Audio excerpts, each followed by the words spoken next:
O homem que inventou o trem de trilha única em 1910 foi um verdadeiro gênio, o grande inventor irlandês Lewis Brennan. Ele inventou um trem que precisava apenas de uma trilha para funcionar, não apenas para economizar no custo de construção, mas também teoricamente para ser mais seguro do que o trem comum, pois não descarrilaria em curvas de alta velocidade. Então, como ele fez isso? Para realizar a corrida de trilha única do trem, o primeiro problema difícil a ser resolvido é o equilíbrio. O método de Lewis é instalar um giroscópio enorme dentro do trem. Você pode pensar nele como um disco giratório em alta velocidade que mantém o equilíbrio do trem pelo torque da rotação. Mas logo, Lewis encontrou um novo problema, ou seja, como fazer o giroscópio seguir a direção do trem. Se a direção do giroscópio e a direção do trem não estiverem consistentes, o trem perderá o equilíbrio.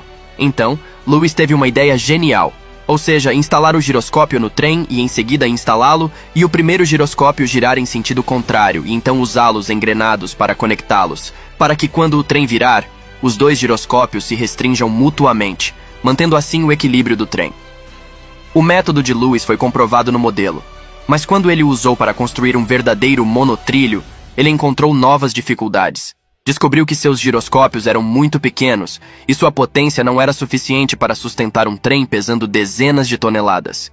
Ele queria tornar os giroscópios maiores e mais pesados, mas percebeu que isso tornaria mais difícil equilibrar o trem e não haveria espaço suficiente no trem para giroscópios tão grandes. Então ele teve que pensar em outras maneiras de aumentar a potência dos giroscópios. Então ele adicionou um motor aos giroscópios para fazê-los girar mais rápido e, em seguida, os colocou em um suporte que podia ser girado para que eles pudessem inclinar conforme o trem se inclinasse. Ele também colocou duas palhetas nos eixos dos giroscópios, para que quando o trem se inclinasse, os eixos batessem nas palhetas e causassem atrito que faria os giroscópios rolarem para um lado, dando ao trem uma força reversa para recuperar seu equilíbrio. Ele pensou que isso seria suficiente, mas surgiu um novo problema, ou seja, a vibração do trem faria o giroscópio pular ao redor nas palhetas, o que tornaria a força do giroscópio instável, às vezes muito grande e às vezes muito pequena. O trem balançaria muito desconfortavelmente. Então ele teve uma solução ainda mais genial, que foi usar a pressão do ar para controlar a potência do giroscópio. Ele fixou os giroscópios ao trem e depois colocou um interruptor em seus eixos, que controlava duas válvulas que controlavam o fluxo de ar comprimido. Ele também instalou um grande tubo redondo no trem com um pistão dentado dentro, que empurrava o giroscópio ao redor. Quando o trem se inclina, o giroscópio impulsionará o interruptor.